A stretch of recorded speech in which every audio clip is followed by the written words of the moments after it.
Bismillahirrahmanirrahim. Assalamualaikum warahmatullahi wabarakatuh. Alhamdulillahirabbil alamin wa bihi nasta'in ala umur dunya waddin. Wassalatu wassalamu ala asyrafil anbiya'i wal mursalin nabiyyina Muhammadin wa ala alihi wa sahbihi ajma'in, amma ba'd. Segala puji hanya milik Allah Subhanahu wa taala. Salawat serta salam marilah kita panjatkan kepada junjungan Nabi besar kita Nabi Muhammad sallallahu alaihi wasallam. Jamaah salat Isya yang dirahmati Allah Subhanahu wa taala, sebelum kita mengikuti rangkaian salat tarawih pada malam hari ini, ada beberapa pengumuman dari panitia Amaliyah Ramadan Masjid Raya Jakarta Islamic Center hari Sabtu 6 April 2024 bertepatan dengan malam ke-27 Ramadan 1445 Hijriah. Penceramah malam hari ini akan disampaikan oleh Dr. Ustadz Haji Risdianto MHI. Imam Tarawih dipimpin oleh Ustadz Haji Muhtadi Aziz SAG Al-Hafidh. Bilal oleh Ustadz Haji Nasruddin MA. Dalam rangka mensyiarkan bulan suci Ramadan, Masjid Raya Jakarta Islamic Center menyelenggarakan program amaliyah Ramadan, diantaranya kajian tafsir Al-Quran, kajian menjelang berbuka, buka puasa bersama, ceramah tarawih, kajian kuliah subuh, tadarus Al-Quran, i'tikaf 10 hari terakhir Ramadan, gema takbir, dan salat Idul Fitri. Selanjutnya kami dari Masjid Raya Jakarta Islamic Center membuka gerai zakat di pintu masuk ruang salat Masjid Raya Jakarta Islamic Center bagi jamaah yang ingin menunaikan zakat, infak, sedekah dan fidyahnya. Jakarta Islamic Center menerima dan menyalurkannya. Total penerimaan zakat fitrah, mal, fidyah dan infak sedekah Masjid Raya Jakarta Islamic Center sebesar Rp45.340.000. Berikut kami laporkan penerimaan infak tarawih Ramadan malam ke-26 Ramadan 1445 Hijriah. Pemasukan sebesar Rp407.000, jumlah Rp38.396.000. Sebagai ungkapan ta'zim kami ucapkan jazakumullah khairan ahsanal jaza kepada para donatur yang telah menyediakan hidangan berbuka pada hari ini, diantaranya kanaya 40 box dan ibu dara 70 cup takjil. Para jamaah yang semoga dirahmati Allah Subhanahu wa taala, mari kita hadiahkan suratul Fatihah untuk orang-orang yang telah berjasa berdirinya Masjid Raya Jakarta Islamic Center yang kita cintai ini, untuk jamaah yang senantiasa memakmurkan Masjid Raya Jakarta Islamic Center, untuk para donatur yang menyediakan hidangan berbuka, untuk pemimpin kita, orang tua kita, keluarga kita, anak-anak kita, semoga Allah jadikan anak yang saleh dan salehah. Untuk saudara kita yang tengah dalam kesulitan, semoga Allah lapangkan urusannya. Yang sedang sakit, semoga Allah angkat penyakitnya dan diberikan kesehatan yang sempurna. Yang belum memiliki keturunan, semoga Allah mudahkan. Yang belum menikah, semoga didatangkan jodohnya. Untuk kaum muslimin dan muslimat, baik yang masih hidup ataupun yang telah wafat mendahului kita, ala hadiniyah bi barakati ummil kitab. Al-Fatihah. A'udzubillahi minasyaitonirrajim. Bismillahirrahmanirrahim. Alhamdulillahirabbil alamin arrahmanir rahim maliki yaumiddin. Iyyaka na'budu wa iyyaka nasta'in. Ihdinas siratal mustaqim.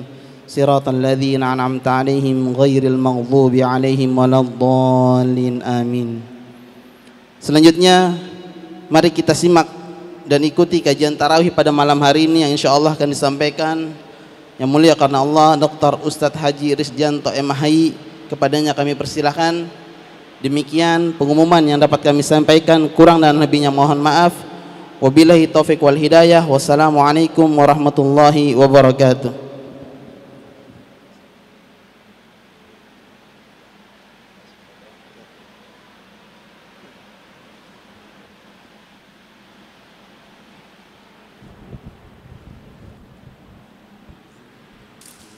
Oke, siap.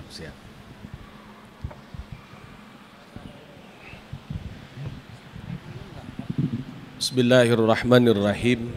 Assalamualaikum warahmatullahi wabarakatuh.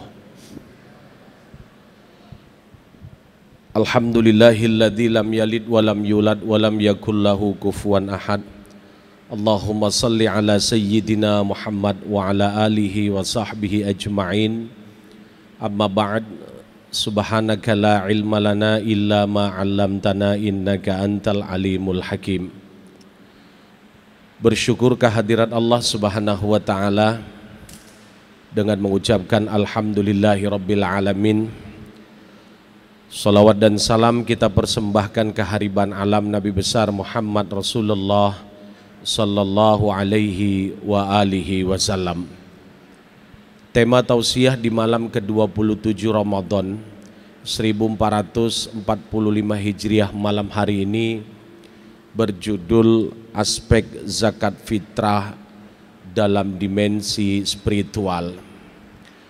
Hadirin wal hadirat yang dirahmati Allah, zakat fitrah menjadi satu amal kewajiban bagi kita sebagaimana dijelaskan dalam hadis Nabi bahwa Rasul Muhammad sallallahu alaihi wasallam menyatakan bahwa zakat fitrah itu menjadi satu kewajiban atau satu hal yang fardu bagi kita.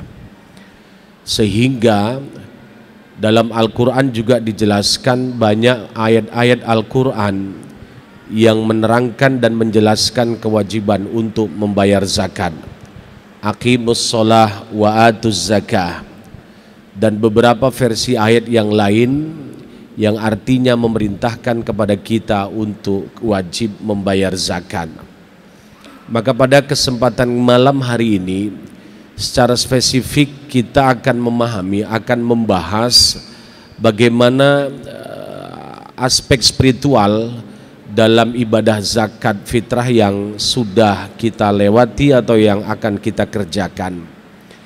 Pada kesempatan ini paling tidak ada beberapa hal yang ingin saya sampaikan sehingga begitu pentingnya membayar ibadah zakat fitrah tersebut. Aspek spiritual pertama berkaitan dengan ibadah zakat fitrah, bahwa zakat fitrah itu adalah menjadi satu ibadah kita kepada Allah Subhanahu wa ta'ala.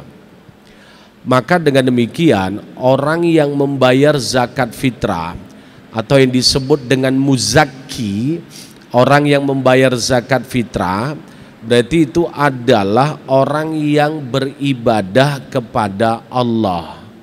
Ibadah kepada Allah melalui membantu rezeki yang kita miliki kepada orang lainnya. Maka sama saja dengan amal-amal ibadah yang lainnya, walaupun tentunya tata cara ibadahnya itu sangat berbeda seperti ibadah sholat atau ibadah yang lainnya. Sehingga Bapak Ibu, bagi kita yang sudah berzakat fitrah, berarti itu pertama aspek spiritualnya bahwa kita termasuk beribadah kepada Allah, sehingga muzaki dan mustahak. Jadi Bapak Ibu jangan dianggap yang mulia itu hanya muzaki, sementara mustahak atau mustahik itu tidak mulia. Justru ada muzaki, harus ada mustahak. Sehingga antara muzaki dan mustahak atau mustahik menjadi satu kesatuan yang utuh. Ada yang memberi, ada yang menerima. Maka itu kan yang disebut dengan hukum kausalitas. Ada yang memberi zakat, ada yang menerima zakat. Maka dengan demikian orang yang memberi zakat dan orang yang menerima zakat itu adalah termasuk dalam rangka untuk beribadah kita kepada Allah. Itu aspek spiritual yang pertama.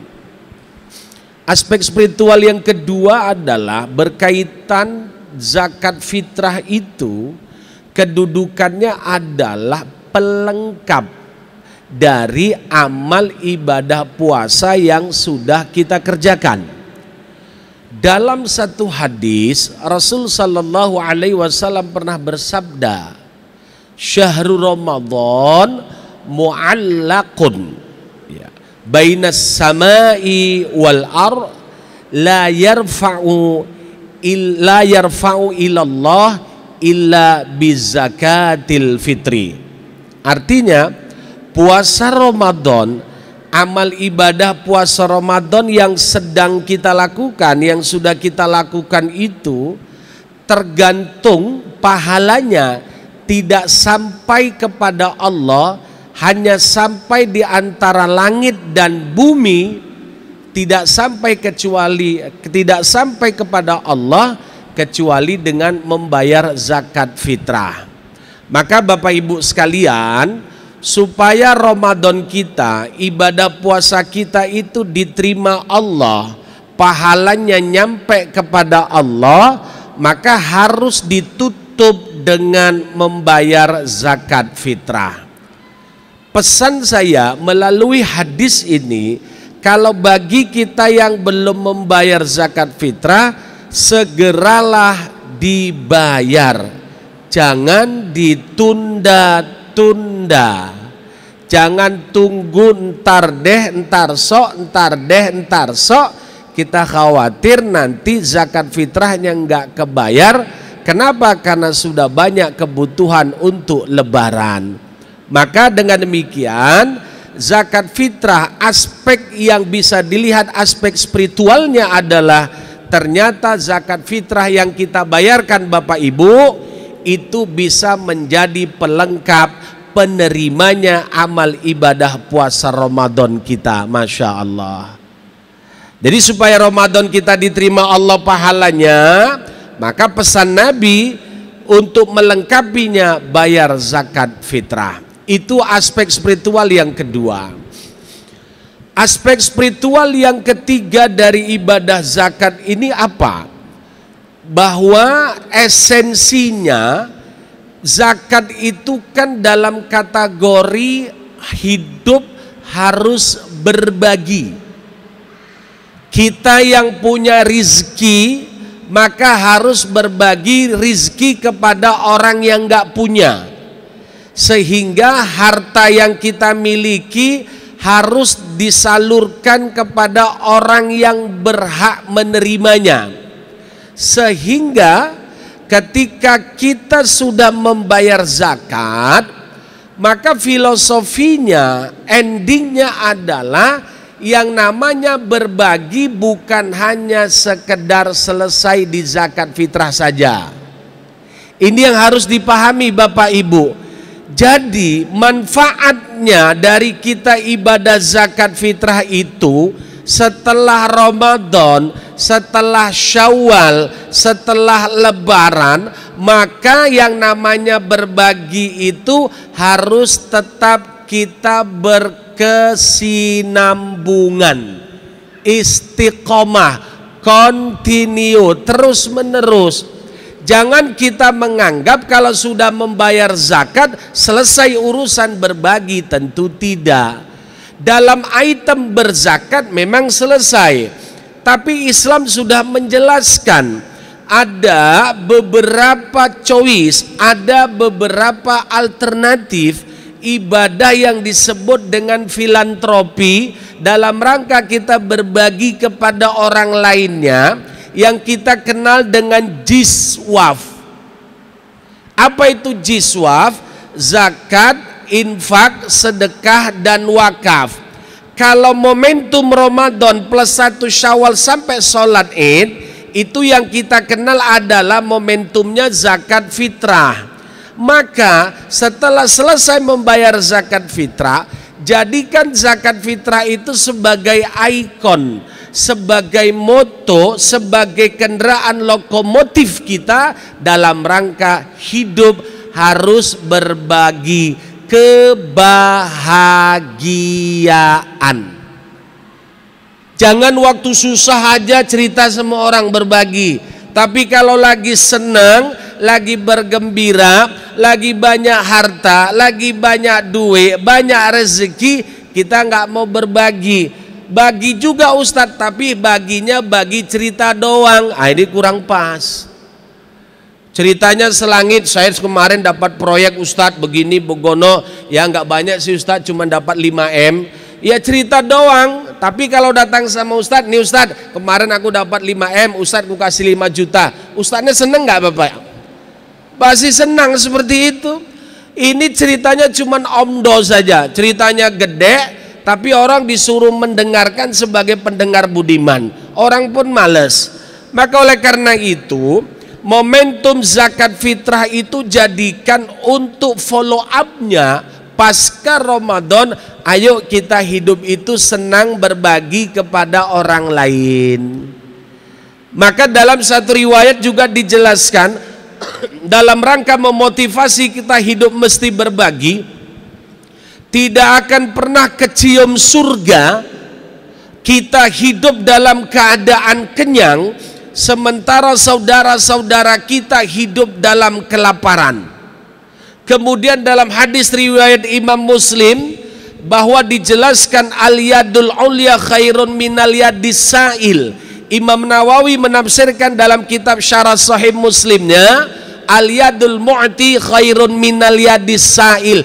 Tangan yang memberi lebih baik ketimbang tangan yang menerima pemberian orang lain. Filosofinya apa Bapak Ibu? Ayo, ada rizki sedikit ya dibagi sedikit. Ada rizki banyak, kalau kita bisa bagi rizki banyak bagus. Kalau memang nggak bisa bagi rezeki banyak, bagi rezeki pun juga sedikit tidak apa-apa. Yang terpenting pasca kita zakat fitrah, yang namanya berbagi itu follow up-nya terus berkesinambungan.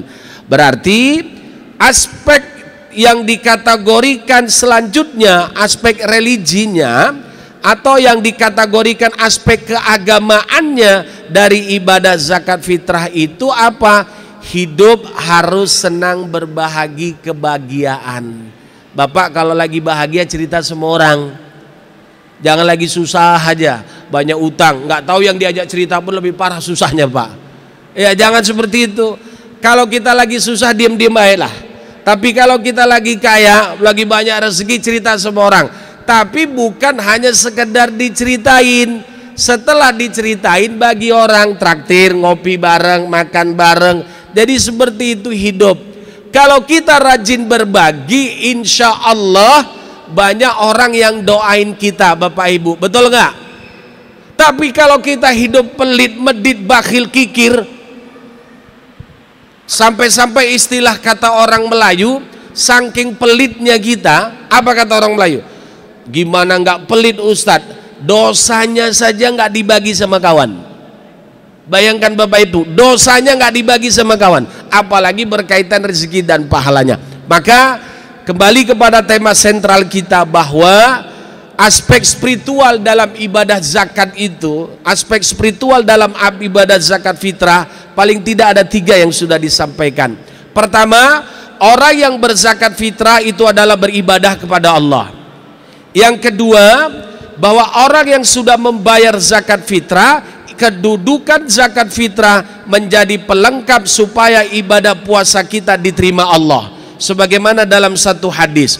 Yang ketiga, ketika zakat fitrah esensinya berbagi rezeki yang kita miliki kepada orang lain, maka aspek spiritualnya adalah pasca lebaran, pasca Syawal, pasca Ramadan, ayo yang namanya berbagi harus kita lestarikan, harus kita sinambungkan, atau bahasa Islamnya harus tetap kita istiqomahkan. Bapak Ibu sekalian, ini saja yang dapat saya sampaikan. Semoga bisa memberikan manfaat bagi kita semuanya.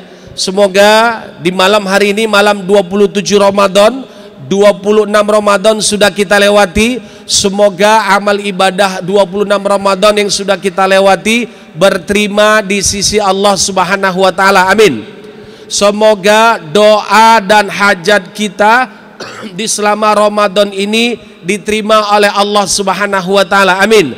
Yang sedang kesusahan semoga dimudahkan, dilancarkan usahanya. Amin. Semoga yang sedang sakit disehatkan, disembuhkan oleh Allah Subhanahu wa taala. Amin. Semoga apa yang menjadi niat kita, menjadi satu tujuan kita, diijabah Allah. Amin ya rabbal alamin. Ini saja yang dapat saya sampaikan, semoga bisa memberikan manfaat dan kebaikan bagi kita semuanya. Wal afwa minkum jami'an. Billahi taufik wal hidayah. Assalamualaikum warahmatullahi wabarakatuh.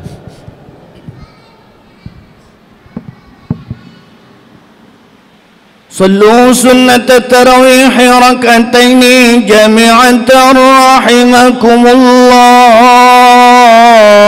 لا إله إلا الله محمد رسول الله صلى الله عليه وسلم.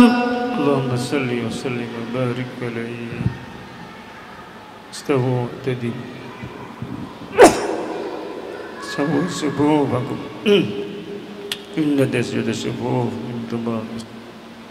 Di maju Pak. Pertama di sini. Mohon masing-masing menyesuaikan safnya, dirapatkan, diluruskan. Jelis. Allahu Akbar.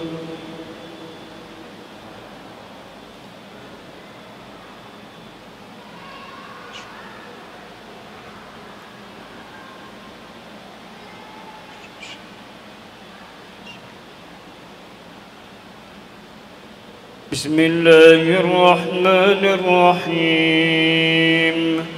الحمد لله رب العالمين الرحمن الرحيم مالك يوم الدين. إياك نعبد وإياك نستعين اهدنا الصراط المستقيم صراط الذين أنعمت عليهم غير المغضوب عليهم ولا الضالين.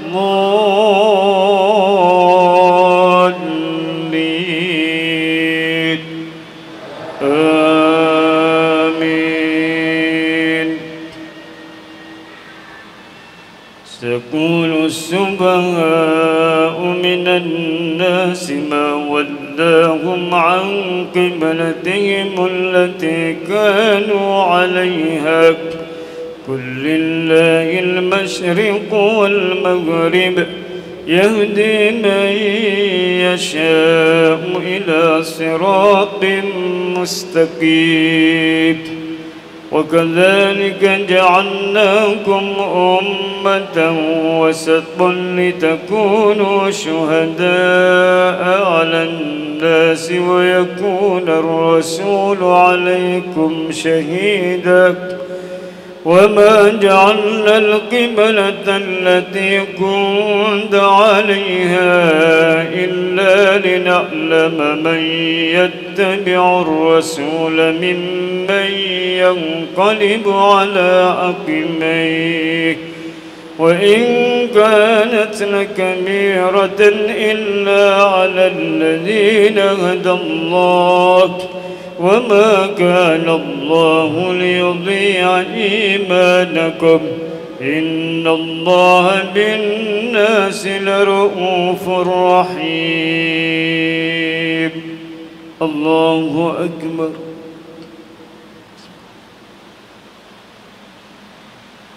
سمع الله لمن حمده. الله أكبر.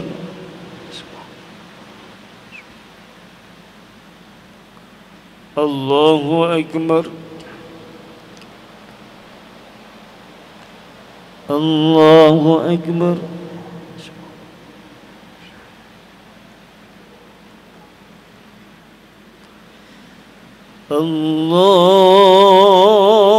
الله أكبر. بسم الله الرحمن الرحيم. الحمد لله رب العالمين الرحمن الرحيم مالك يوم الدين.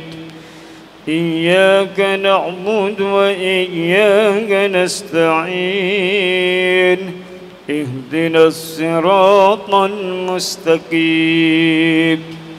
صراط الذين أنعمت عليهم غير المغضوب عليهم ولا الضالين آمين.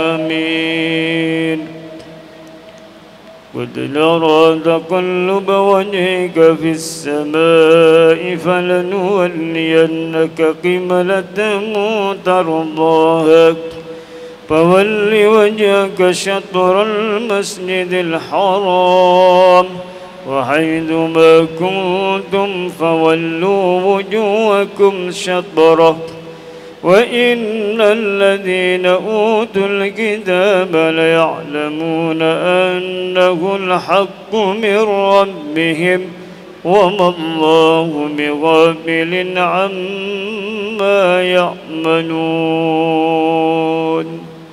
الله أكبر.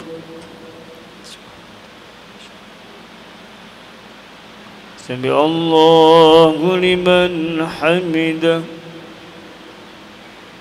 الله أكبر.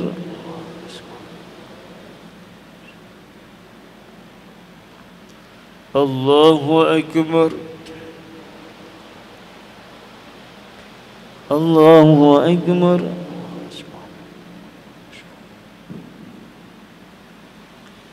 الله أكبر.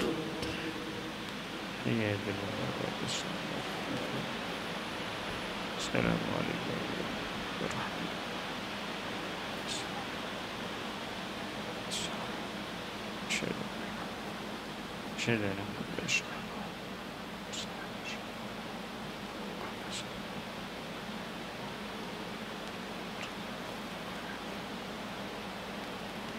السلام عليكم ورحمة الله.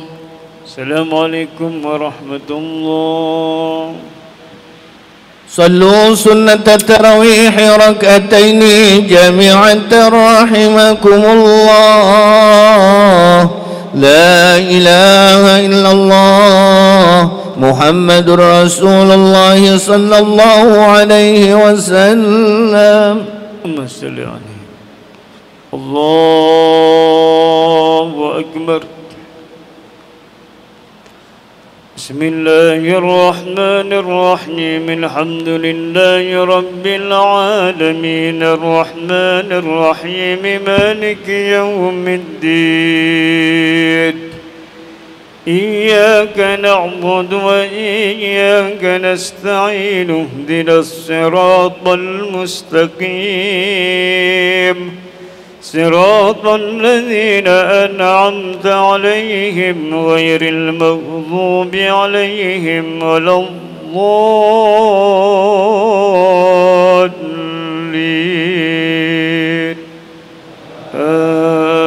آمين.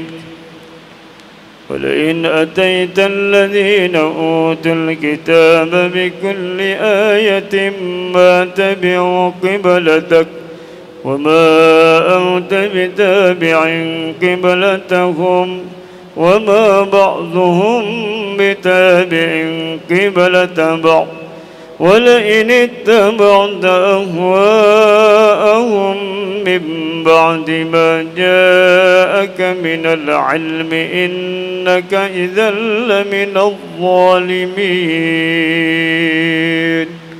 الله أكبر.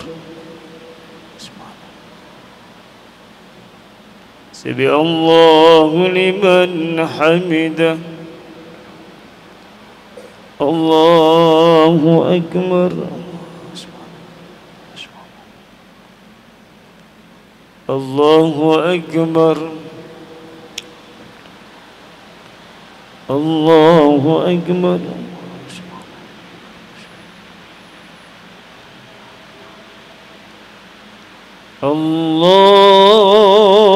الله أكبر.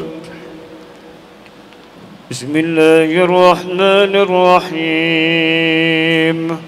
الحمد لله رب العالمين الرحمن الرحيم مالك يوم الدين. إياك نعبد وإياك نستعين. اهدنا الصراط المستقيم صراط الذين أنعمت عليهم غير المغضوب عليهم ولا الضالين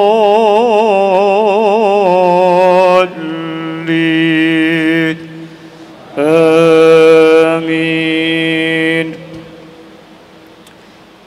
الذين آتيناهم الكتاب يعرفونه كما يعرفون أبناءهم وإن فريقا منهم ليكتمون الحق وهم يعلمون. الحق من ربك فلا تكونن من الممترين.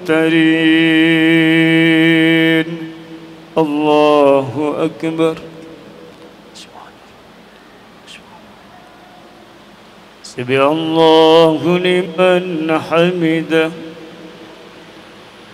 الله أكبر. الله أكبر. الله أكبر.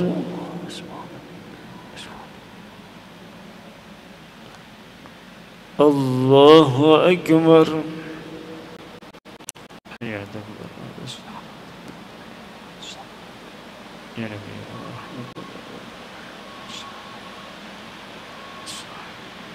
أشهد أن لا إله إلا الله.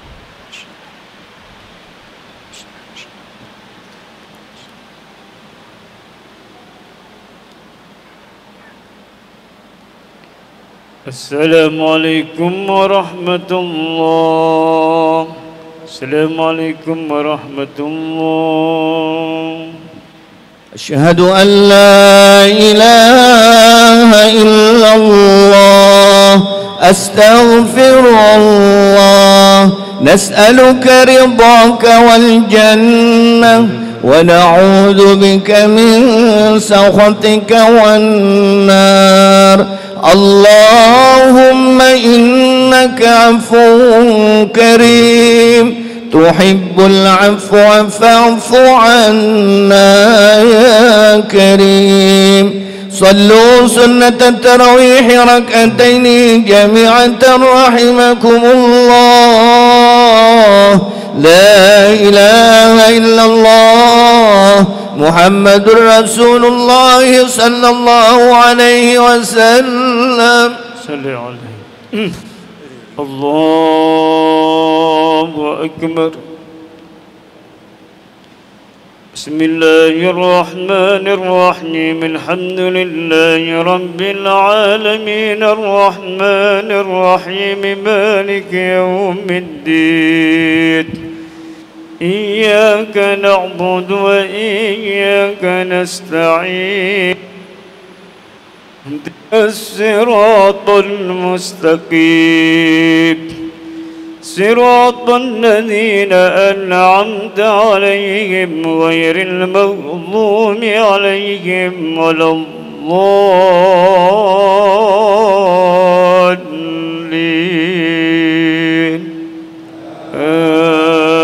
آمين.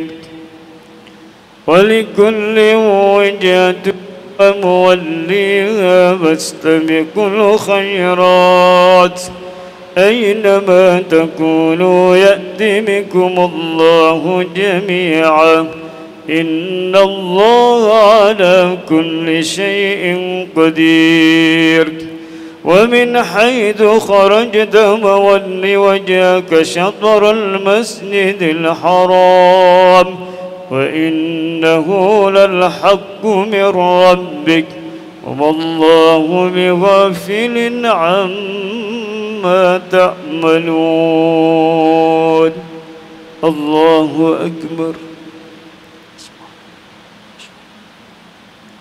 سمع الله لمن حمده. الله أكبر. الله أكبر.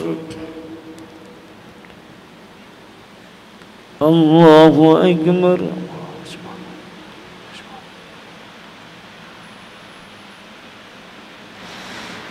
الله أكبر. بسم الله الرحمن الرحيم.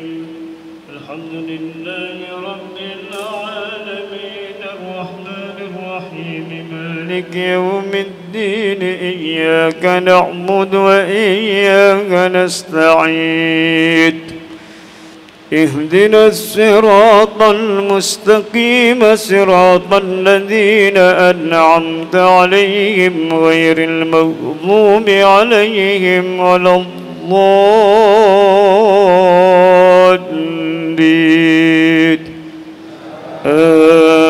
آمين. ومن حيث خرجت فول وجهك شطر المسجد الحرام وحيث ما كنتم فولوا وجوهكم شطره لئلا يكون للناس عليكم حجة إلا الذين ظلموا منهم فلا تخشوهم واخشوني ولأتم نعمتي عليكم ولعلكم تهتدون. كما أرسلنا فيكم رسولا منكم يتلو عليكم آياتنا ويزكيكم ويعلمكم الكتاب والحكمة ويعلمكم ما لم تكونوا تعلمون. الله أكبر. سمع الله لمن حمده. الله أكبر. الله أكبر. الله أكبر.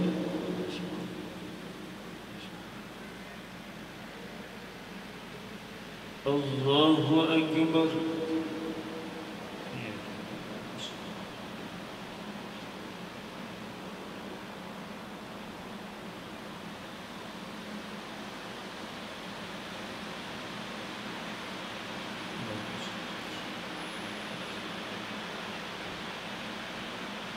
السلام عليكم ورحمة الله. السلام عليكم ورحمة الله. صلوا سنة التراويح ركعتين جامعة رحمكم الله. لا إله إلا الله محمد رسول الله صلى الله عليه وسلم.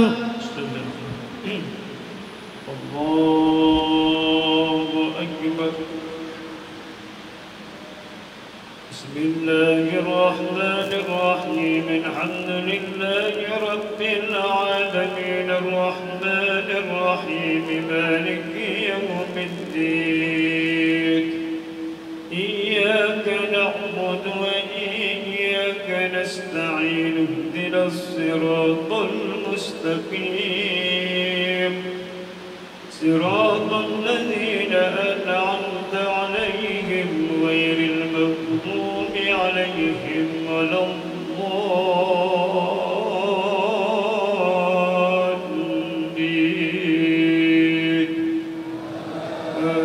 آمين.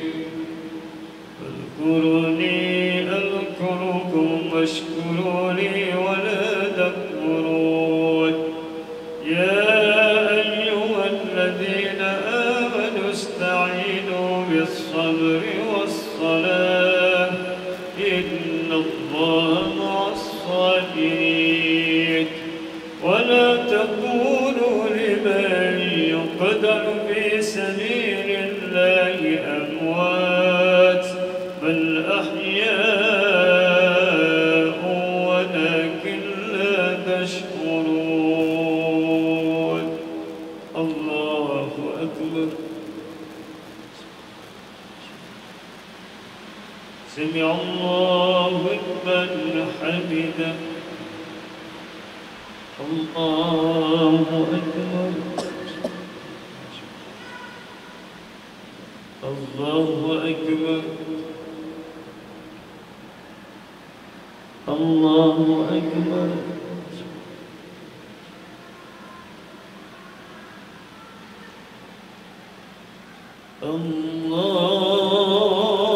الله أكبر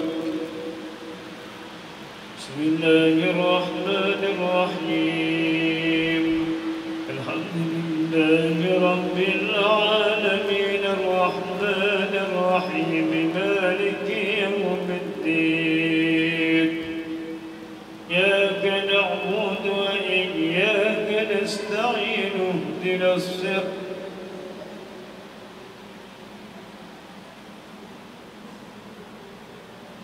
عليهم غير المغضوب عليهم ولا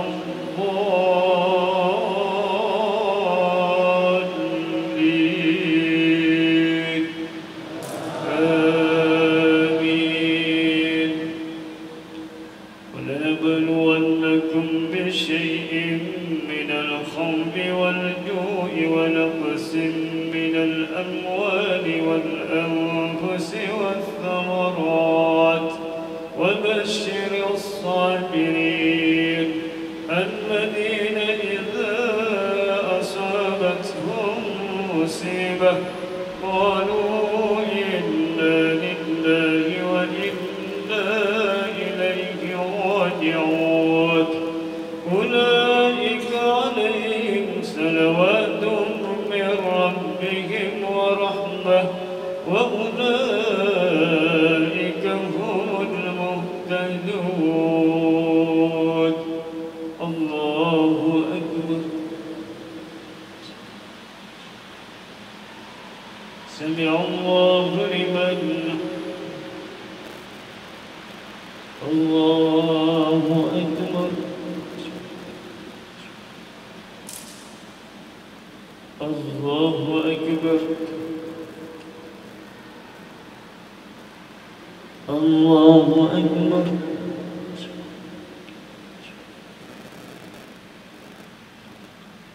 الله أكبر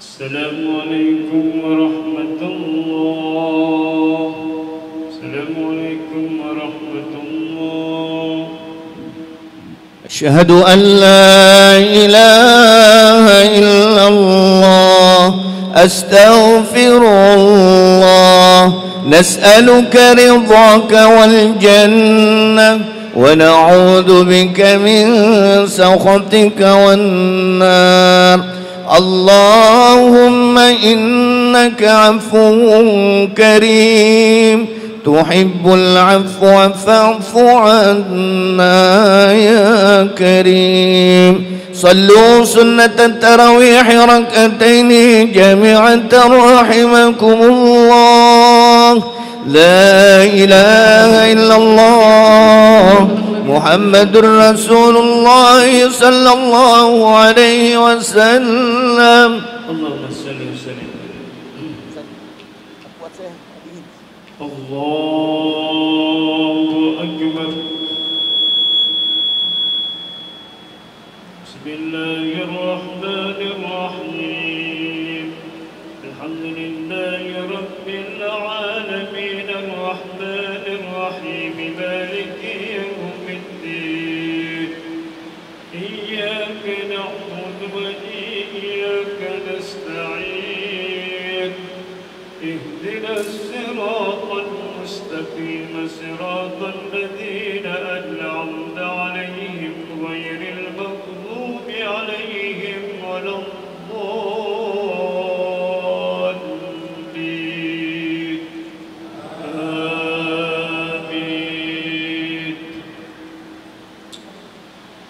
يا أيها الذين آمنوا أنفقوا مما رزقناكم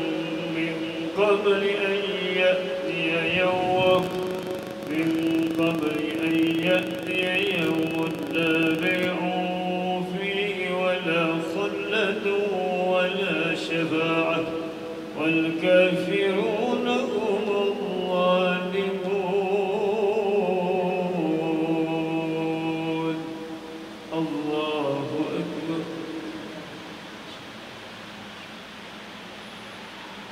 سمع الله لمن حمده الله أكبر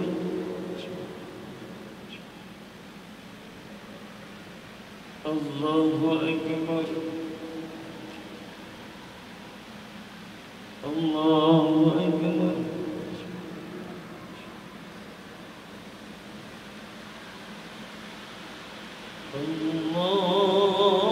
الله أكبر بسم الله الرحمن الرحيم الحمد لله رب العالمين الرحمن الرحيم مالك يوم الدين إياك نعبد وإياك نستعين اهدنا الصراط المستقيم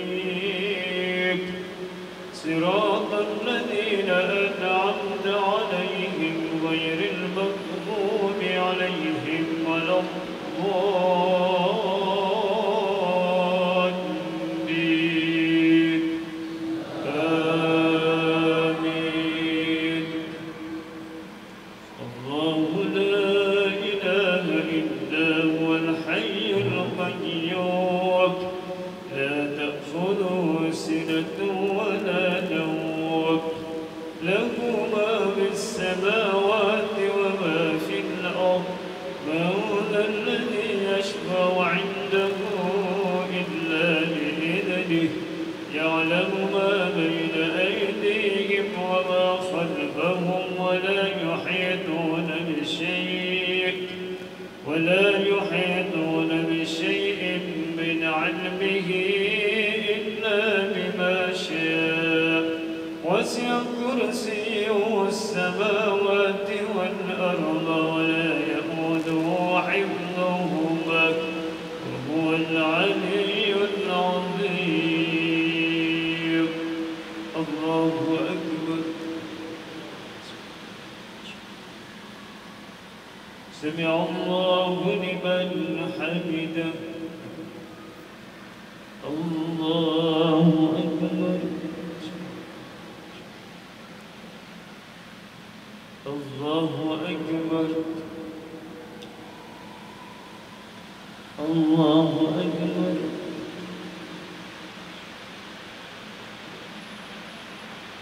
الله أكبر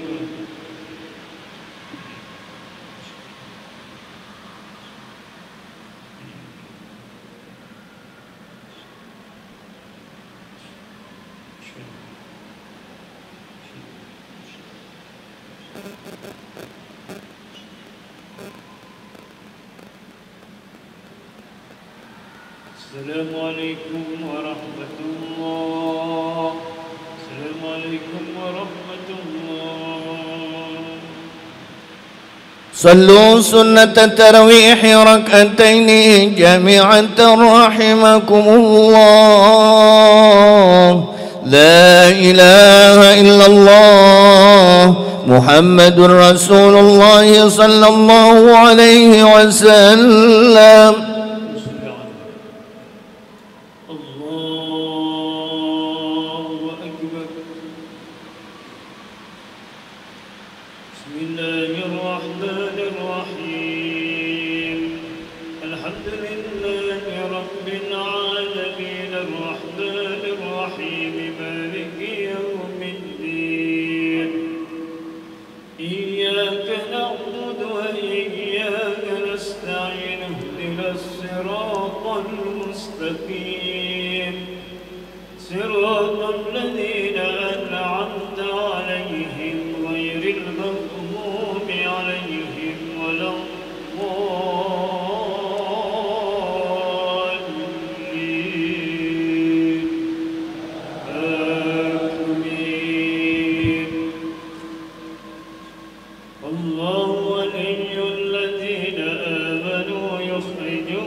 من النور إلى الظلمات أولئك أصحاب النار هم فيها خالدون الله أكبر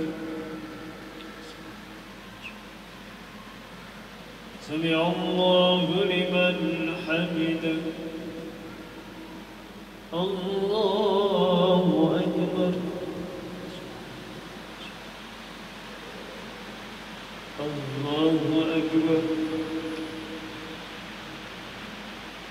الله أكبر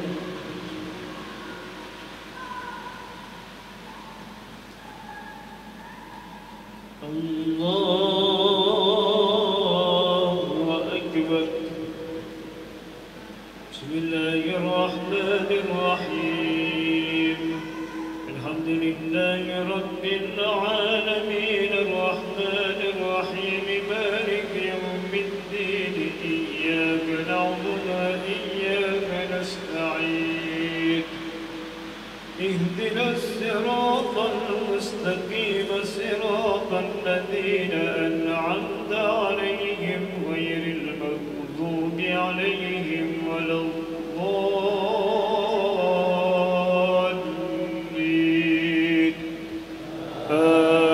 آمين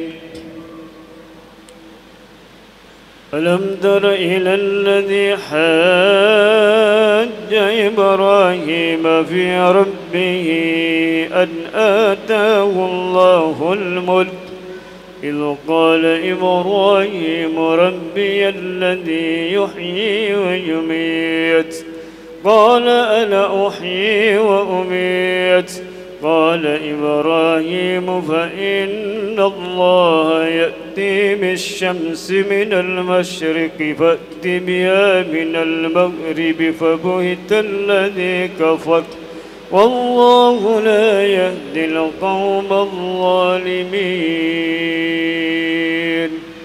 الله أكبر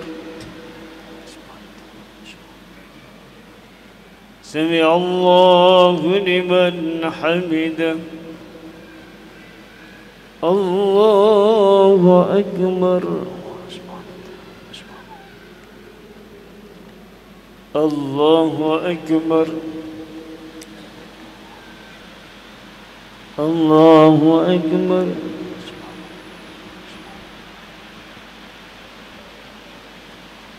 الله أكبر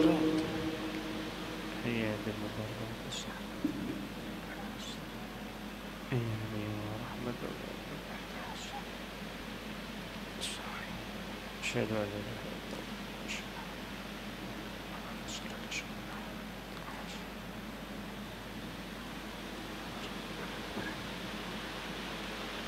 السلام عليكم ورحمة الله السلام عليكم ورحمة الله أشهد أن لا إله إلا الله أستغفر الله نسألك رضاك والجنة ونعوذ بك من سخطك والنار اللهم إنك عفو كريم تحب العفو فاعف عنا يا كريم صلوا سنة التراويح ركعتين جامعة رحمكم الله لا إله إلا الله محمد رسول الله صلى الله عليه وسلم اللهم صل عليه الله أكبر بسم الله الرحمن الرحيم الحمد لله رب العالمين الرحمن الرحيم مالك يوم الدين إياك نعبد وإياك نستعين اهدنا الصراط المستقيم صراط الذين أنعمت عليهم غير المغضوب عليهم ولا الضالين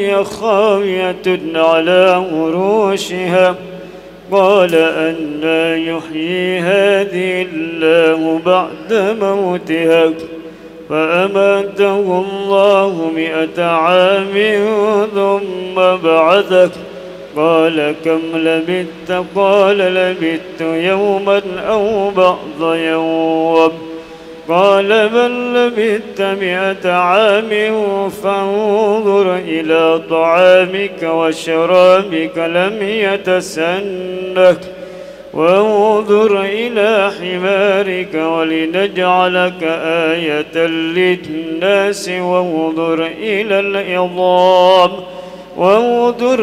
العظام كيف ننشزها ثم نكسوها لحما فلما تبين له قال أعلم أن الله على كل شيء قدير. الله أكبر.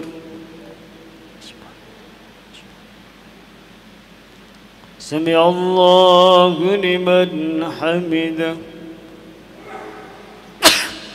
الله أكبر.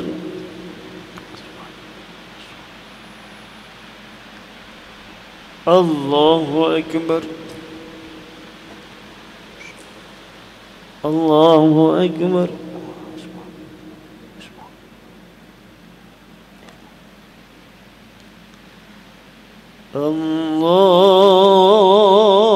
الله أكبر. بسم الله الرحمن الرحيم الحمد لله رب العالمين الرحمن الرحيم مالك يوم الدين إياك نعبد وإياك نستعين اهدنا الصراط المستقيم صراط الذين أنعمت عليهم غير المغضوب عليهم ولا الضالين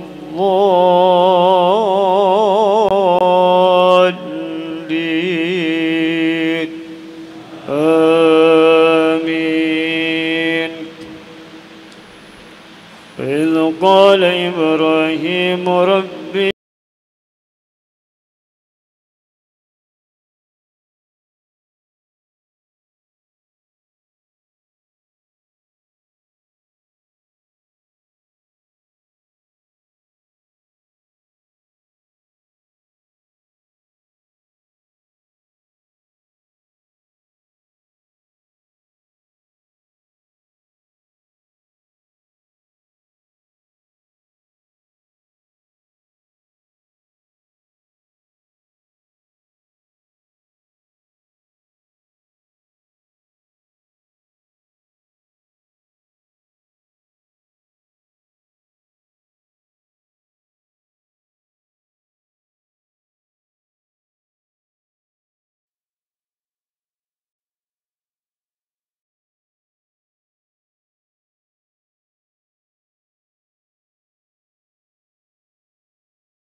الله أكبر.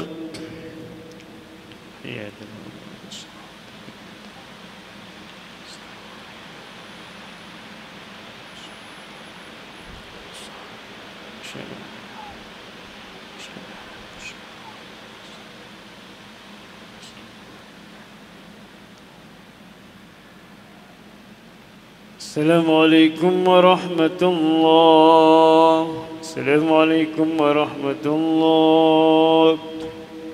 صلوا سنة التراويح ركعتين جميعا رحمكم الله. لا إله إلا الله محمد رسول الله صلى الله عليه وسلم. اللهم صل عليه. الله أكبر. بسم الله الرحمن الرحيم الحمد لله رب العالمين الرحمن الرحيم مالك يوم الدين إياك نعبد وإياك نستعين اهدنا الصراط المستقيم صراط الذين أنعمت عليهم غير المغضوب عليهم ولا الضالين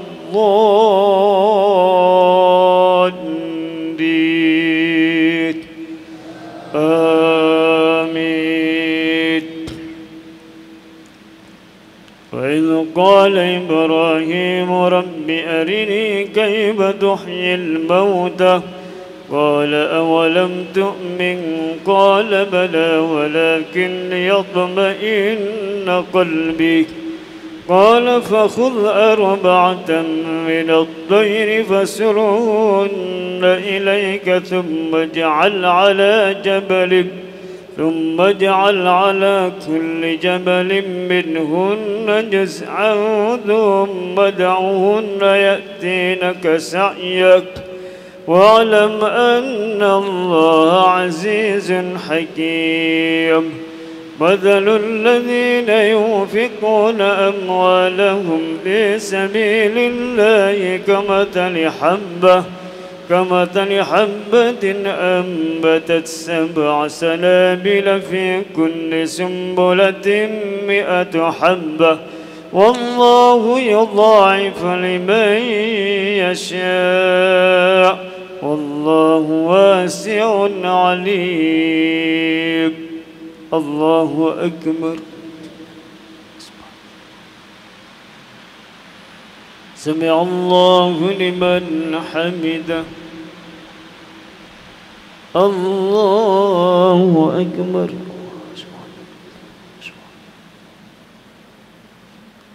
الله أكبر. الله أكبر.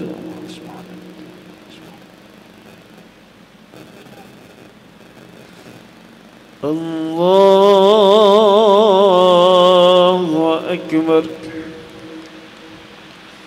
بسم الله الرحمن الرحيم الحمد لله رب العالمين الرحمن الرحيم مالك يوم الدين إياك نعبد وإياك نستعين اهدنا الصراط المستقيم صراط الذين أنعمت عليهم غير المغضوب عليهم ولا الضالين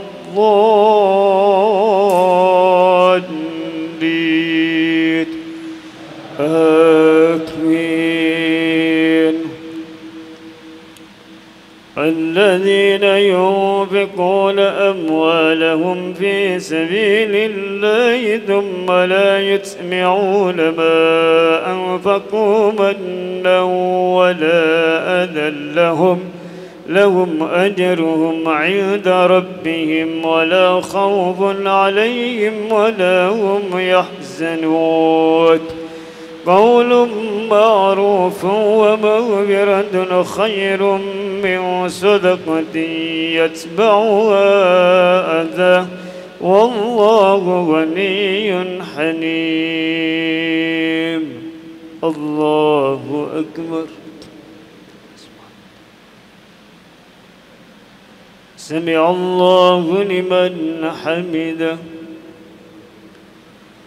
الله أكبر.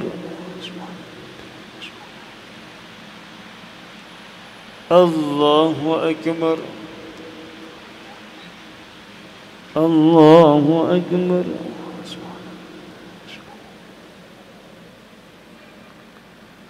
الله أكبر.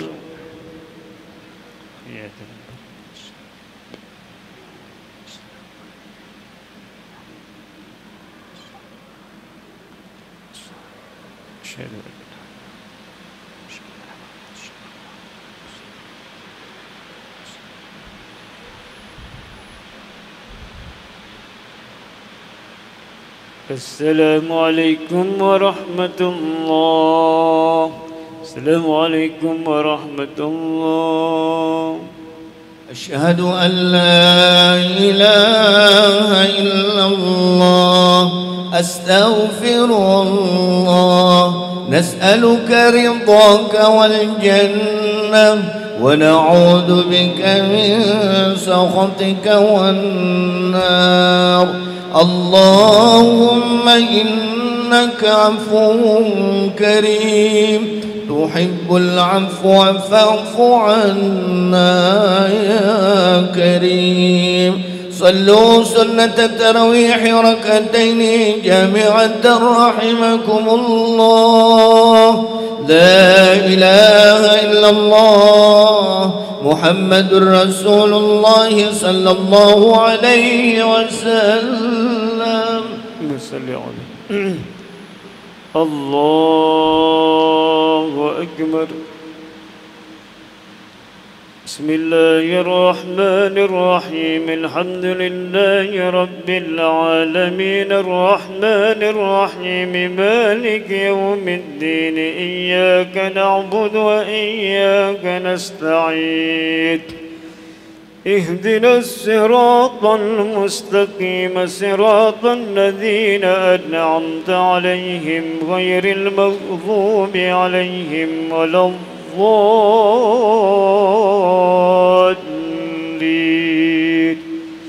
آمين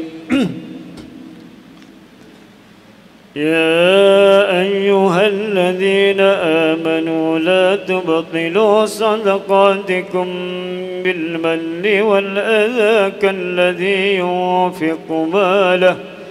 كالذي ينفق ماله رئاء الناس ولا يؤمن بالله ولا باليوم الآخر فمثله كمثل صفوان عليه تراب فأصابه وابل فتركه صلدا لا يقدرون على شيء مما كسبوا والله لا يهدي القوم الكافرين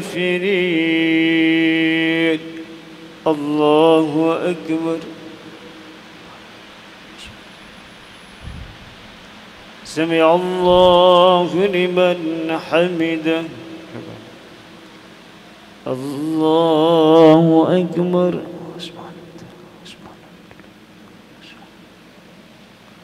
الله أكبر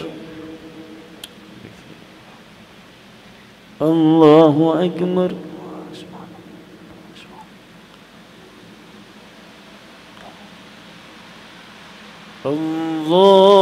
الله أكبر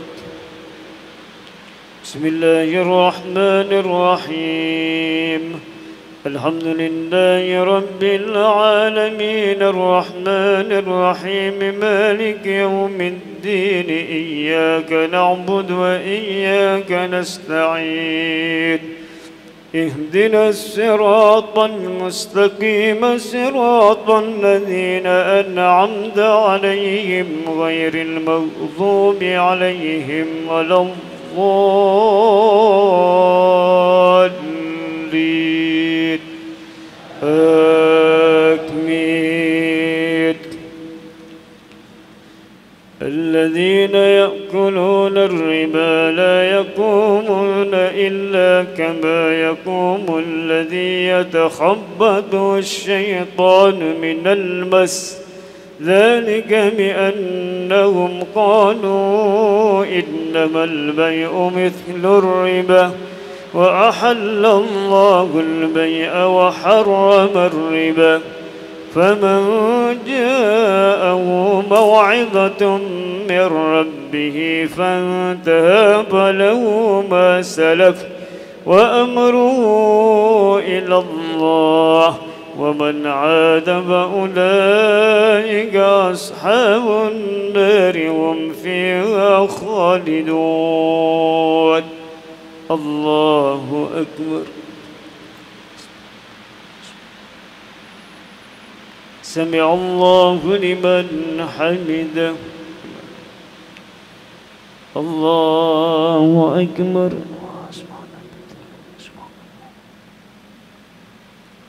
الله أكبر الله أكبر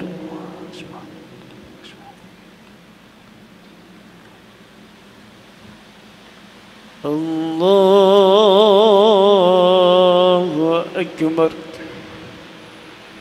بسم الله الرحمن الرحيم. الحمد لله رب العالمين الرحمن الرحيم مالك يوم الدين. إياك نعبد وإياك نستعين اهدنا الصراط المستقيم صراط الذين أنعمت عليهم غير المغضوب عليهم ولا الضالين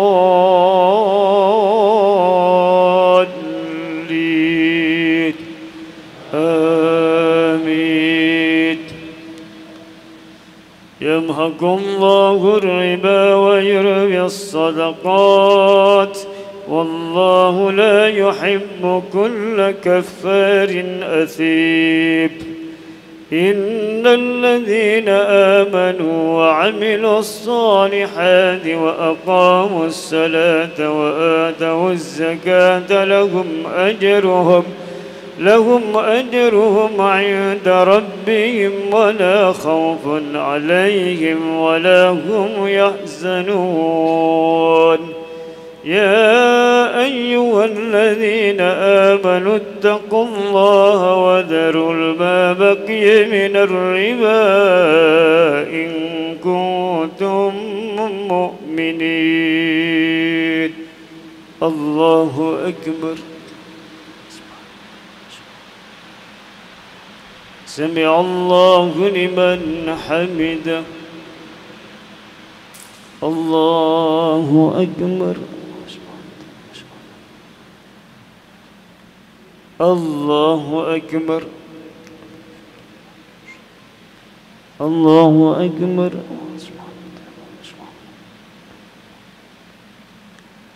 الله أكبر.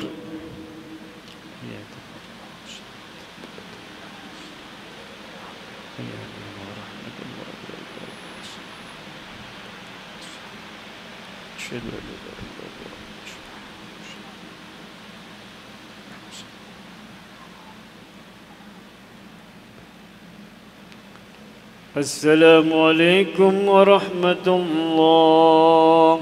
السلام عليكم ورحمة الله.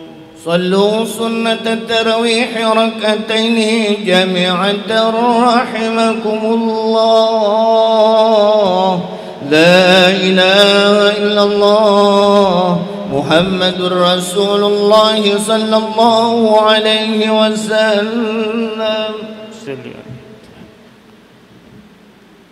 الله أكبر. بسم الله الرحمن الرحيم. الحمد لله رب العالمين الرحمن الرحيم مالك يوم الدين.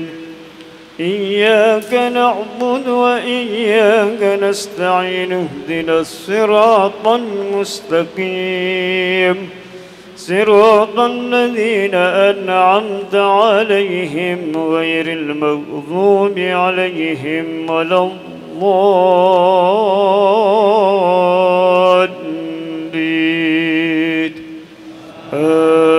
آمين.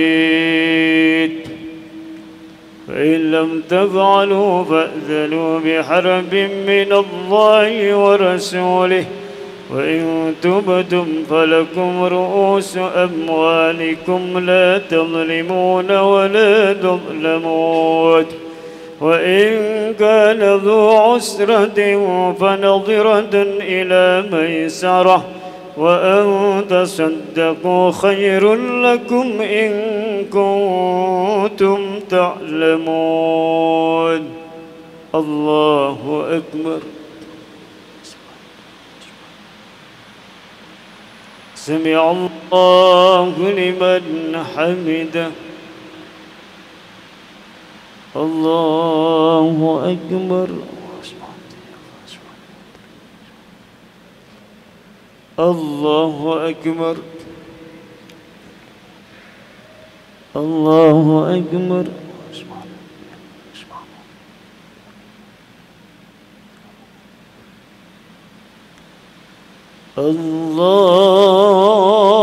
الله أكبر. بسم الله الرحمن الرحيم. الحمد لله رب العالمين الرحمن الرحيم مالك يوم الدين. إياك نعبد وإياك نستعين اهدنا الصراط المستقيم صراط الذين أنعمت عليهم غير المغضوب عليهم ولا الضالين آمين. وإن كان ذو عسرة فنظرة إلى ميسرة وأن تصدقوا خير لكم إن كنتم تعلمون. واتقوا يوما ترجعون فيه إلى الله ثم توفى كل نفس ما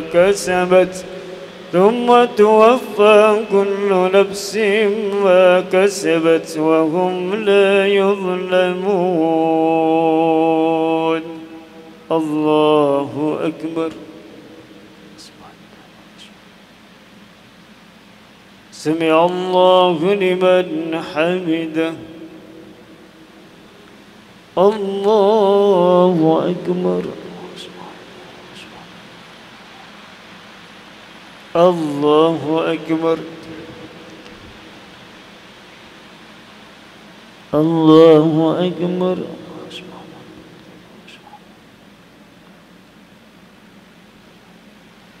الله أكبر. تحيات المباركات.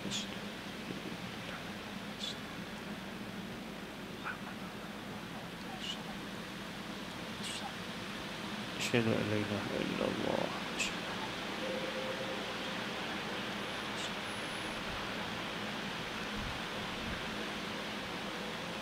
السلام عليكم ورحمة الله. السلام عليكم ورحمة الله. استغفر الله العظيم استغفر الله العظيم استغفر الله العظيم. اللهم صل وسلم على سيدنا محمد في الأولين والآخرين وبارك وسلم ورد الله تبارك وتعالى عن كل صحابة رسول الله أجمعين. بسم الله الرحمن الرحيم. الحمد لله رب العالمين. اللهم صل على سيدنا محمد وعلى آل سيدنا محمد. اللهم اغفر لنا ولوالدينا وارحمهم كما ربونا صغارا وجميع المؤمنين والمؤمنات والمسلمين والمسلمات الأحياء منهم والأموات. اللهم اجعلنا بالإيمان كاملين ولفرائضك معدين وللصلاة حافظين وللزكاة فاعلين ولمن عندك الطالبين ولعفوك راجين وبالهدى متمسكين وللغو معرضين وبالقضاء راضين وبالنعم الشاكرين وفي الدنيا زاهدين وفي الآخرة راكبين وعلى البلايا الصابرين وتحت لواء سيدنا محمد صلى الله عليه وسلم يوم القيامة سائرين وإلى الحوض واردين وفي الجنة داخلين والذين نعم الله عليهم من النبيين والصديقين والشهداء والصالحين وحسن أولئك رفيقا. ذلك الفضل من الله وكفى بالله عليما. اللهم اجعلنا في هذه الليلة الشريفة المباركة من السعداء المقبولين ولا تجعلنا من الأشقياء المردودين. وصلى الله على خير خلق سيدنا محمد وآله وصحبه وسلم والحمد لله رب العالمين. صلوا سنة الوتر 3 ركعات مع القنوت جامعة رحمكم الله. لا إله إلا الله محمد رسول الله صلى الله عليه وسلم. اللهم صل عليه. صلي سنة الوتر 3 ركعات. الله أكبر.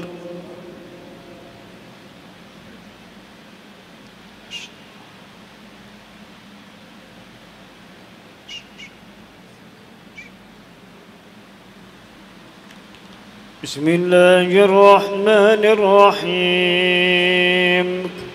الحمد لله رب العالمين الرحمن الرحيم مالك يوم الدين. إياك نعبد وإياك نستعين اهدنا الصراط المستقيم صراط الذين أنعمت عليهم غير المغضوب عليهم ولا الضالين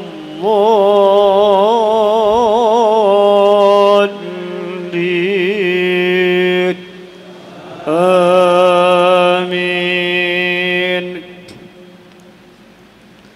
بسم الله الرحمن الرحيم. إنا أنزلناه في ليلة القدر وما أدراك ما ليلة القدر. ليلة القدر خير من 1000 شهر. تنزل الملائكة والروح فيها بإذن ربهم من كل أمر سلام. سلام هي حتى مطلع الفجر. الله أكبر.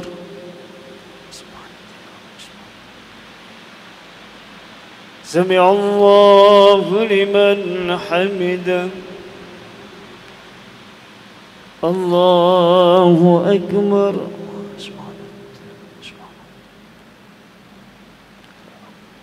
الله أكبر. الله أكبر.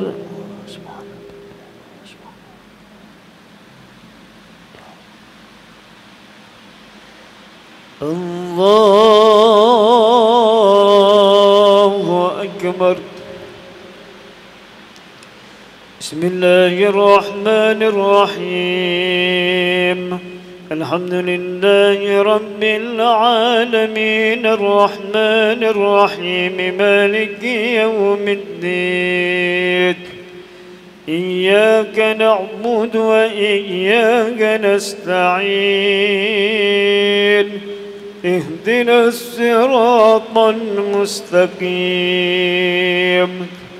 صراط الذين أنعمت عليهم غير المغضوب عليهم ولا الضالين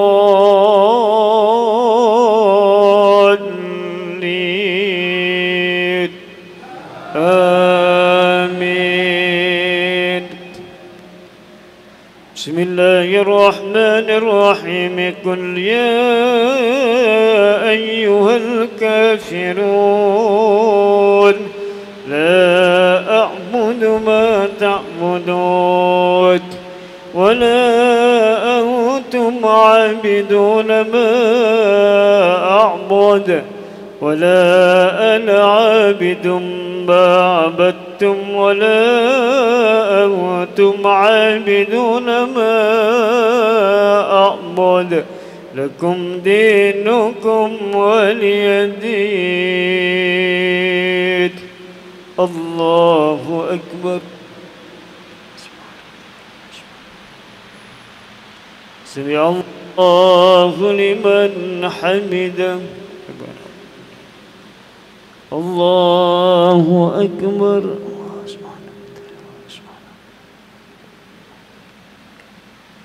الله أكبر. الله أكبر.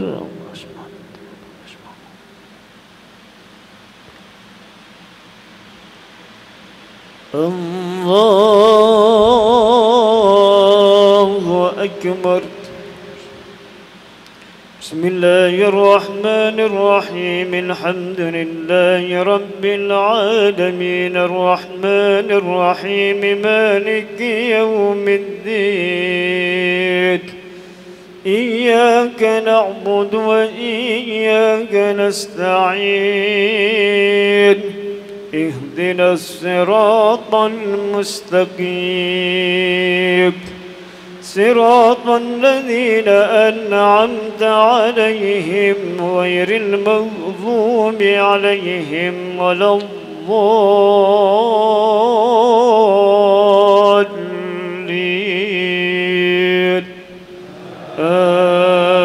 آمين.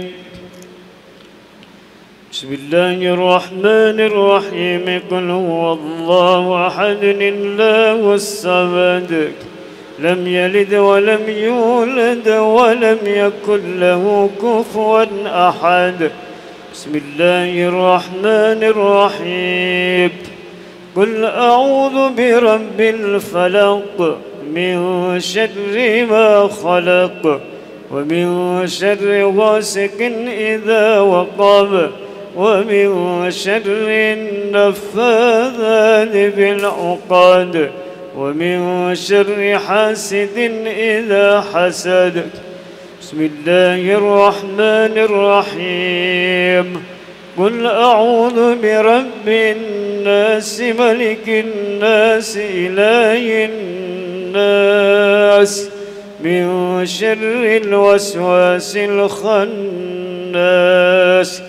الذي يوسوس في صدور الناس من الجنة والناس الله أكبر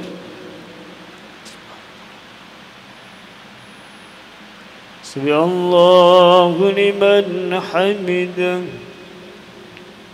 اللهم اهدنا فيمن هديت وعافنا فيمن عافيت وتولنا فيمن توليت وبارك لنا فيما أعطيت وقنا برحمتك شر ما قضيت وإنك تقضي ولله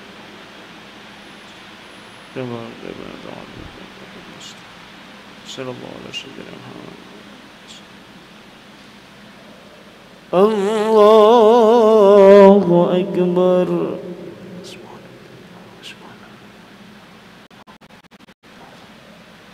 الله أكبر الله أكبر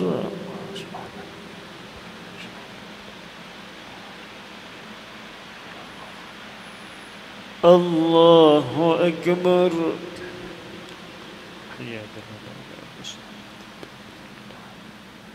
السلام عليك يا نبي ورحمة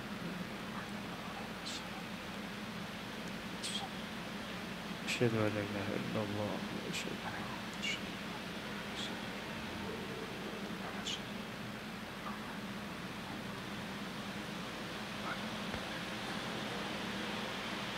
السلام عليكم ورحمة الله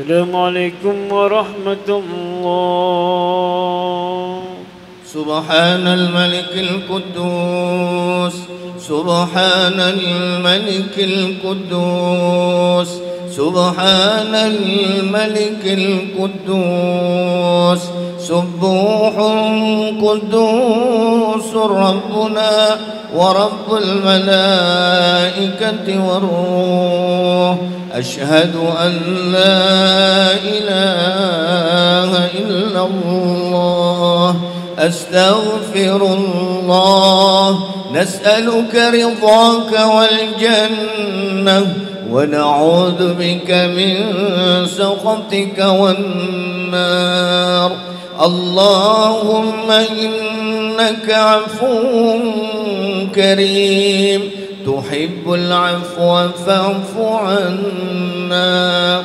اللهم إنك عفو كريم تحب العفو فاعف عنا اللهم إنك عفو كريم تحب العفو فاعف عنا يا كريم استغفر الله الذي استغفر الله الذي وصلى وسلم على سيدنا محمد في الاولين والاخرين وبارك وسلم ورد الله تبارك وتعالى كل صحابه رسول الله اجمعين بسم الله الرحمن الرحيم الحمد لله العالمين اللهم صل على سيدنا محمد وعلى ال سيدنا محمد اللهم اغفر لنا ولوالدينا وارحمهم كما ربونا صغارا ولجميع المؤمنين والمؤمنات والمسلمين والمسلمات الاحياء منهم والاموات اللهم انا نسالك ايمانا دائما ونسالك قلبا خاشعا ونسالك علما نافعا ونسالك يقينا صادقا ونسالك عملا عملا صالحا ونسألك دينا قيما ونسألك خيرا كثيرا ونسألك العفو والعافية ونسألك تمام العافية ونسألك الشكر على العافية ونسألك الغناء عن الناس. اللهم ربنا تقبل منا صلاتنا وصيامنا وقيامنا وركوعنا وسجودنا وتخشعنا وتضرعنا وتعبدنا وتمم تقصيرنا برحمتك يا ارحم الراحمين. ربنا اتنا في الدنيا حسنه في الاخره حسنه وقنا عذاب النار وادخلنا الجنه مع الابرار عزيز غفار رب العالمين. صلى الله على خير خلق سيدنا محمد وعلى وصحبه وسلم والحمد لله رب العالمين. Niat puasa. Bismillahirrahmanirrahim. Nawaitu sawma qadin an adai fardi syahri ramadhani hadihi sanati lillahi ta'ala. Kami haturkan terima kasih kepada Bapak Ibu yang telah menghubungkan Masjid Jakarta Islamic Center. Mudah-mudahan ibadah kita pada malam hari ini senantiasa diterima oleh Allah Subhanahu wa taala. Kurang lebih mohon maaf. Assalamualaikum warahmatullahi wabarakatuh.